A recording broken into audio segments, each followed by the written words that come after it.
اللہ تعالیٰ جل شانہ نے ہمیں جو دین دیا ہے وہ دین فطرت ہے۔ مرد اور عورت انسانیت کے دو خوبصورت انداز اور روپ ہیں۔ مرد کے وظائف ذمہ داریاں کچھ اور طرح کی ہیں اور عورت کے وظائف اور ذمہ داریاں کچھ اور طرح کی ہیں، اس لیے دونوں کو صلاحیتیں بھی دی۔ مرد کو جفاکش اور سخت پیدا کیا گیا ہے اور عورت کے اندر لطافت، نرم و نازک، اس کے معمول کے مطابق اور اس کی ذمہ داریوں کے مطابق اس کو صلاحیتوں سے نوازا گیا ہے۔ مرد چونکہ کثرت معاش کر کے گھر کے نظم و نسق کو چلاتا ہے اور عورت امور خانہ داری میں مصروف رہتی ہے، تو دونوں کے وظائف، احکام، حالات اور صلاحیتیں الگ الگ رکھی گئی ہیں اور ہر ایک کی تخلیق میں ہزارہا حکمتیں ہیں، اور پھر دونوں کو ایک دوسرے کی ضرورت بنایا۔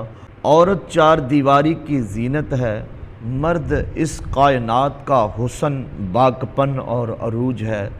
دونوں کے وظائف مختلف بنائے۔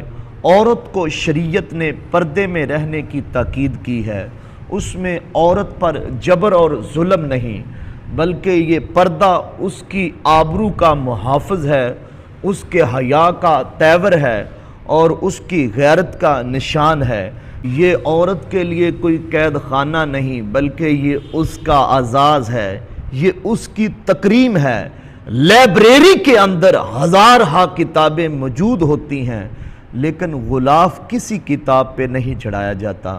قرآن مجید اللہ تعالیٰ جل شانہ کی کتاب ہے اور یہ ساری کتابوں پر مرتبہ رکھتی ہے اور عزت و احترام کے لائق ہے، تو اس کو غلاف میں لپیٹا جاتا ہے۔ اگر قرآن مجید کے اوپر غلاف ڈالا جائے تو اس کا مطلب یہ نہیں ہے کہ یہ اس کتاب کے ساتھ ظلم ہے، بلکہ اس کتاب کو خصوصیت اور اہتمام کے ساتھ غلاف میں رکھنا اس کتاب کی عزت اور عظمت کا بیان ہے۔ اللہ تعالیٰ جل شانہ نے جو عورت کو پردے کا حکم دیا ہے، تو یہ عورت کی آبرو ہے، یہ عورت کی عزت ہے، یہ عورت کا حسن ہے۔ یہ بات ذہن میں رکھیں کہ یہ نہیں کہ مرد کو پردے کا حکم نہیں دیا گیا، مرد کو بھی پردے کا حکم دیا گیا ہے، عورت کو بھی پردے کا حکم دیا گیا ہے، لیکن پردے میں فرق ہے۔ مرد کے لیے ناف سے لے کر گھٹنوں تک، مرد کے لیے ناف سے لے کر گھٹنوں تک اس کی اتنی جگہ یہ شرمگاہ کہلاتی ہے اور اس کو پردے میں رہنا واجب ہے، اور عورت سر سے لے کر پاؤں تک عورت یعنی پردہ ہے، اس لیے اس کو پردے کی تاکید کی گئی۔ پیارے دوستو، بزرگوں، ساتھیوں، ایک زمانہ تھا کہ عورت کو مرد نے اپنی خواہشات کی تکمیل کا کھلونا سمجھ لیا تھا اور ہمیشہ مرد نے اس کی آبرو سے اور اس کی عزت سے کھیل کھیل کر اس کی تذلیل کی ہے۔ افلاطون نے عورت کو از قبیلے جنس انسانیت ماننے سے انکار کیا ہے۔ وہ کہتا ہے عورت انسانیت کی ہم شکل تو ضرور ہے، لیکن انسان نہیں۔ انسان کی ضرورت کے لیے اور انسان کی تسکین کے لیے اور مرد کی راحت کے لیے اس کو پیدا کیا ہے۔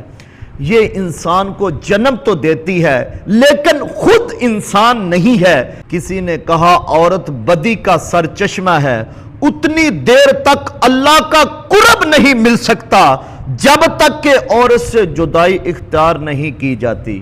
پیارے دوستو، اسلام نے عورت کو مرتبہ دیا، اسلام نے عورت کو عزت دی، اسلام نے عورت کو مرتبہ دیا، اسلام نے عورت کو وقار دیا، اسلام نے عورت کی شان و عظمت بڑھائی۔ دیگر مذاہب میں عورت کو وہ مقام نہیں ملا جو اسلام نے عورت کو دیا ہے۔ بدھ مت نے کہا عورت بدی کا سرچشمہ ہے، اس سے جدا ہو جاؤ گے تو پھر تمہیں اللہ کا قرب ملے گا۔ لیکن اسلام نے ہمیں جو عورت کا مرتبہ بتایا ہے وہ کمال ہے، بسا اوقات دیکھا گیا ہے۔ پیارے دوستو، اللہ کے رسول